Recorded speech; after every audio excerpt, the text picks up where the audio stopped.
Yes!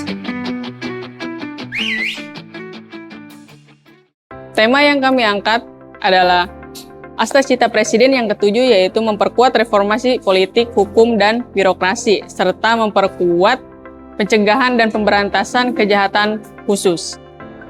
Dalam pembahasan kali ini, kami akan menyampaikan implementasi dan fokus utama, yaitu ada pendahuluan yang dimana ada berisi latar belakang dan definisi. Juga tantangan implementasi seperti analisis permasalahan. Yang ketiga adalah solusi yang dimana kita menganalisa solusi yang harus kita kerjakan. Masuk ke latar belakang, menuju visi Indonesia Emas 2045 membutuhkan tata kelola pemerintahan yang kuat, bersih, dan profesional. Namun dalam pelaksanaannya, masih terdapat berbagai tantangan seperti birokrasi lambat, pelayanan publik belum optimal, penegakan hukum belum maksimal, serta praktik korupsi yang masih terjadi. Oleh karena itu, Astacita ke-7 hadir sebagai strategi untuk memperkuat sistem politik, hukum, birokrasi, serta pemberantasan korupsi dan narkoba, guna menciptakan pemerintahan yang efektif dan dipercaya masyarakat. Oke, sekarang masuk ke Astacita. Apa itu Astacita? Astacita dalam bahasa Sanskerta, Asta itu berarti 8, dan Cita itu berarti harapan atau cita-cita. Nah, Astacita di sini merupakan 8 cita-cita atau 8 harapan yang menjadi agenda utama pemerintahan Presiden dan Wakil Presiden saat ini sebagai arah pembangunan nasional dalam mewujudkan Indonesia yang adil, makmur, sejahtera, dan berdaulat. Astacita ke-7 Presiden dan Wakil Presiden yaitu memperkuat reformasi, politik, hukum, dan birokrasi, serta memperkuat pencegahan dan pemberantasan korupsi, narkoba, judi, dan penyelundupan. Dalam hal ini, pemerintah mengupayakan untuk membangun tata kelola pemerintahan yang bersih, kuat, dan terpercaya. Hal ini dilakukan dengan memperbaiki sistem politik, penegakan hukum, dan birokrasi agar lebih transparan, profesional, serta bebas dari praktik penyimpangan.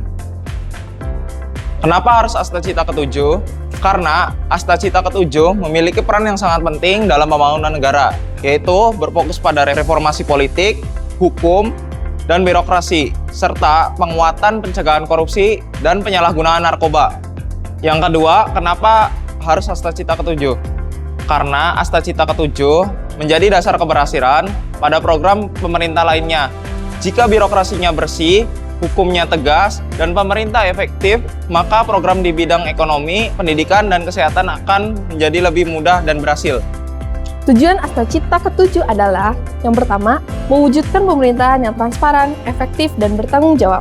Astacita ke-7 bukan hanya tentang aturan, tetapi tentang bagaimana negara hadir dengan lebih baik untuk masyarakat. Fokus utamanya adalah membangun pemerintahan yang bersih, terbuka, dan bisa dipercaya.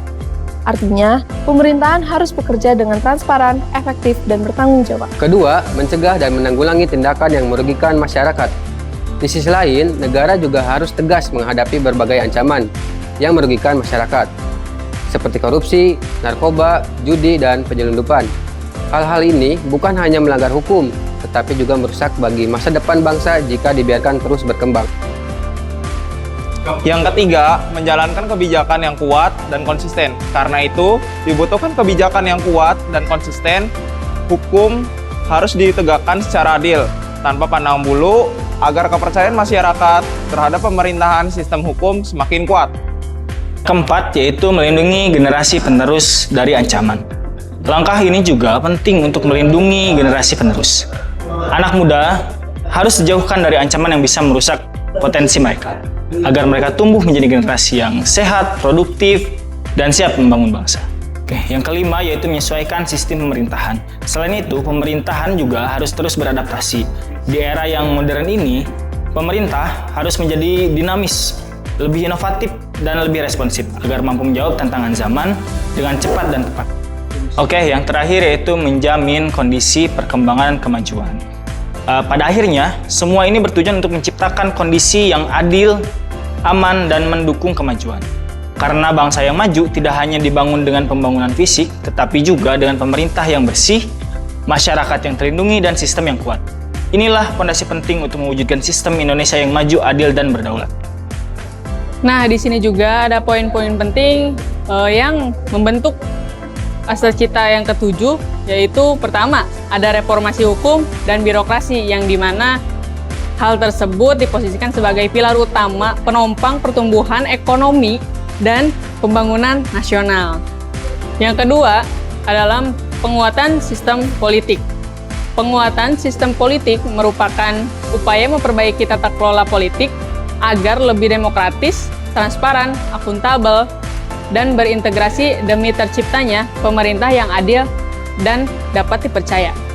Poin terakhir yaitu pemberantasan tindakan pidana khusus, di mana penegakan hukum terhadap kejahatan khusus seperti korupsi, narkotika, terorisme, pencucian uang, dan penyeludupan secara tegas, profesional, dan berkeadilan. Masuk ke tantangan implementasi Astacita ke-7. Dalam Astacita ke-7, terdapat beberapa isu strategis yang dihadapi. Pertama, pelayanan publik masih lambat dan berbelit. Kedua, praktik korupsi masih ditemukan di berbagai sektor. Ketiga, kinerja birokrasi belum seluruhnya efektif. Dari isu-isu tersebut, kami melakukan analisis prioritas isu, yaitu menggunakan indikator APKL, yaitu aktual, problematik, kelayakan, dan kelayakan. Dapat dilihat dari tabel. Dari beberapa isu yang ada, dengan data dukungnya masing-masing, isu pelayanan publik yang lambat dan berbelit mendapatkan nilai yang paling tinggi pada indikator ini.